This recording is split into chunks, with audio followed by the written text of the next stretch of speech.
It's 2:13 a.m., a hard knock at the door, porch light cutting the dark, and 2 officers standing there. Your heart jumps. Your phone buzzes. You don't know what to say. Stay with me. I'll walk you through the exact first steps that protect your kids and your legal position. Welcome to Danni's Den, your weekly mix of law, love, sports, and pop culture. Let's chat. Quick heads up before we dig in. This is general information, not a substitute for counsel. If you or a child are in immediate danger, call emergency services right now. If the episode brings up something hard, I'll share resources in a minute. Okay, let's start with that first hour after officers arrive. First rule, safety first. Move children to a secure place away from the scene. If anyone needs medical attention, get help immediately. No argument is worth a child's safety. Okay, breathe. Now, preserve evidence. Take photos of any injuries, damaged property, or the scene as soon as it's safe. Write down times, locations, and who was present. Even small details matter later. Little habits help. Email those photos to yourself so there's a time-stamped copy. Save texts and voicemails. Ask the school nurse or pediatrician to note any visible injuries at the next visit. That medical note can be important. If officers are on scene, keep your answers short. You can give basic identification, but you don't need to explain or argue. A useful line, I want to cooperate, but I'd like to speak with my attorney first. If you need the report, ask directly. Can I have your name and the report number? Not much more than that. Why? Because off-the-cuff statements can be used later, even when you mean well.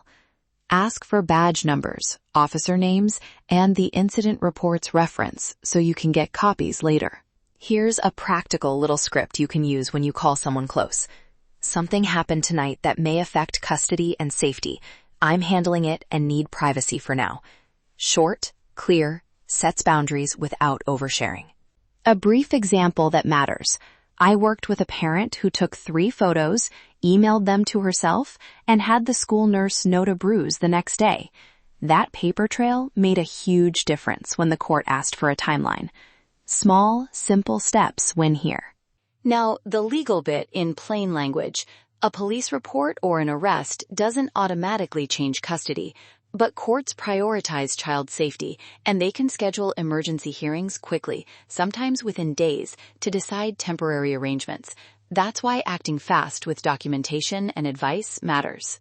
If you can, reach out to both a family lawyer and a criminal lawyer. Family lawyers talk custody and visitation. Criminal lawyers handle charges. No shame in asking for a single intake call. It gives you direction on next filings and immediate protections. If cost is a barrier, search for local legal aid, bar association hotlines, or domestic violence advocacy groups. They often help with emergency filings and safety planning at low or no cost. Let's pivot to relationships, because what you do with new partners matters for safety and for court perception. You don't have to relive everything in a first conversation, but you should be honest about boundaries and any legal limits in place. Try a short script when you're ready.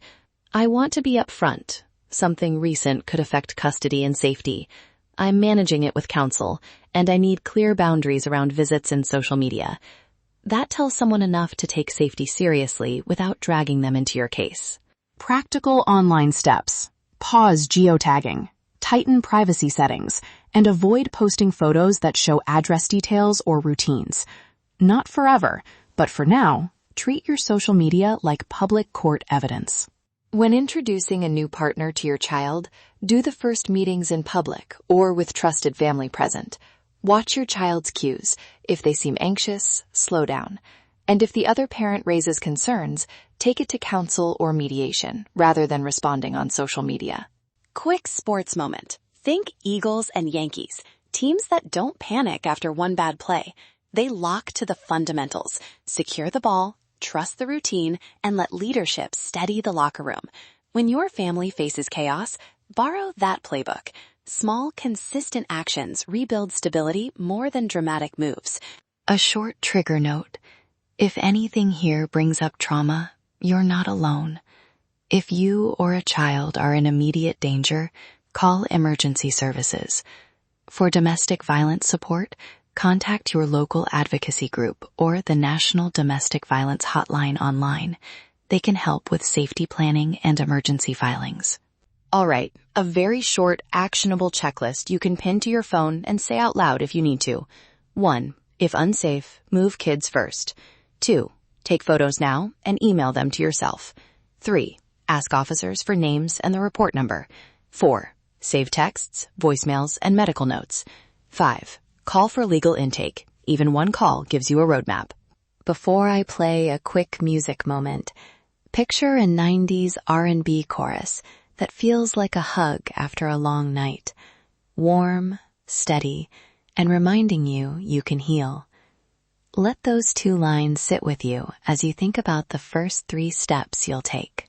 If this episode helped, please subscribe to Danni's Den so you don't miss future deep dives where I walk through forms, scripts, and sample filings step by step.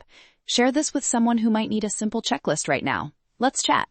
Thanks for listening to Danni's Den.